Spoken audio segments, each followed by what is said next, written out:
Hello everyone, ఈరోజు మనం బచ్చల కూర పప్పు ఎలా చేయాలో చూసుకుందాం. ఓకే, కావాల్సిన ingredients: tomatoes, garlic, green chillies ఒక 2, బచ్చల కూర ఇలా సన్నగా తరుక్కుందనమాట. టమాటో మన ఇంట్లో హార్వెస్ట్ చేసిందే, అండ్ ఉప్పు, కారం, పసుపు. చింతపండుని నేను వాటర్లో వేసి ఓవెన్లో 1 minute పెట్టనమాట.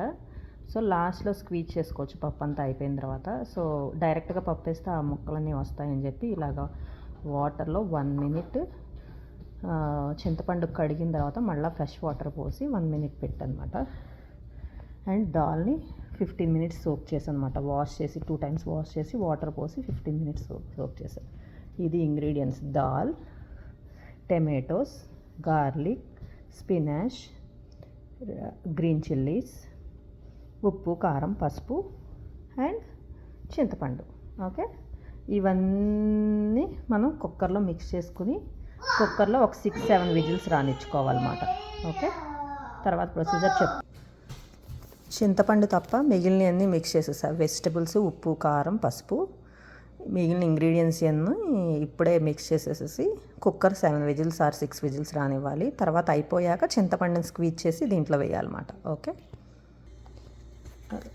ఇలా వాటర్ బబుల్స్లా కనిపిస్తుంది కదా, అది ఆయిల్ మాట. 2 tablespoon ఆయిల్ కూడా యాడ్ చేశాను. ఎందుకంటే మీకు పప్పు విజిల్ వచ్చినప్పుడు మొత్తం స్ప్రెడ్ అయిపోకుండా నీట్గా కుక్కర్లోనే బాయిల్ అవుతుంది అన్నమాట. విజిల్లో నుంచి అలా బయటికి స్పిల్ అవ్వకుండా. ఓకే, ఇప్పుడు కుక్కర్ మూత పెట్టేసుకుని విజిల్స్ రానిద్దాం. ఆల్రెడీ స్టవ్ కూడా ఆన్ చేసేసాను. ఓకే, నెక్స్ట్ మీ దగ్గర పప్పు గిద్ద ఉంటే ఇలా మంచిగా నలుపుకోండి. నా దగ్గర లేదు. యూఎస్లో మా దగ్గర అన్నీ ఉండవు కాబట్టి గరిట బ్యాక్ సైడ్తో ఇలా ఇలా ఇలా మంచిగా నలుపుకుంటున్నమాట. నలుపుకుంటే మీకు పప్పు స్మూత్గా వస్తుంది. లేకుండా ఓన్లీ వాటర్ డ్రాప్స్ పడుతున్నాయి, చూసారా? సరిపోతుంది అది. ఎందుకంటే ఆల్రెడీ టమాటా కొంచెం పుల్లగానే ఉంది. ఇంట్లో పండించిన టమాటా పచ్చి టమాటా కదా, కొంచెం పులుపుగానే ఉంది నాది. సో అంత పులుపు మా ఇంట్లో లైక్ చేయరు. అందుకని చెప్పి మంచిగా పిండేసేసేసి ఓన్లీ వాటర్ మాత్రం. ఆ పిప్పు వస్తే మా ఆయనకు అస్సలు నచ్చదు. సో వంట చేసేటప్పుడు మరి అవన్నీ కూడా కన్సిడర్ చేయాలి కదా. మళ్ళీ తినేదే ఆయన పప్పు ఇష్టంగా. సో అందుకని ఇప్పుడు ఇది మిక్స్ చేసేసుకొని మంచిగా తాలింపు పెట్టుకోవాలి. కొంచెం వాటర్ ఎక్కువైనట్టు అనిపించినాయి. కొంచెం స్టవ్ ఆన్ చేసి దగ్గరికి రానిస్తే అయిపోతుంది. ఈ లోపల ప్యారల్గా తాలింపులో ఏం వేసానో చూపిస్తాను మీకు. ఓకే, ఇదిగో ప్యాన్ పెట్టుకుని నేనైతే గీనే యూజ్ చేస్తాను తాలింపుకి. సో గీ వేసేసాను. సో ఇదిగోండి పప్పులు, కొంచెం 4-5 మెంతులు, రెడ్ చిల్లీ, బ్లాక్గా కనిపిస్తున్నాయి ఎందుకో నాకు తెలియదు మరి. వెదర్ కొంచెం డల్గా ఉంది రోజు. అండ్ జీరా అండ్ ఆవాలు అండ్ ఇంగు మస్ట్ అండ్ షుడ్ అండి. అది లేకపోతే టేస్ట్ ఎలా వస్తుంది? సో ఇవన్నీ దాంట్లో యాడ్ చేసేసుకున్నాం. నేను పచ్చిమిరకాయలు కొంచెం ఎండుమిరపకాయలు తక్కువ వేసాను, ఎందుకంటే నాకు 2 years బేబీ ఉన్నాడు.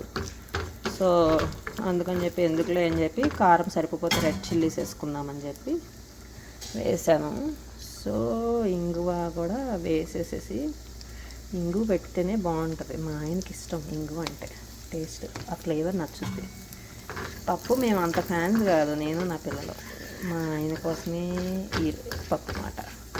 ఆయనకి పప్పు సాంబారు కావాలి. సో అందుకని.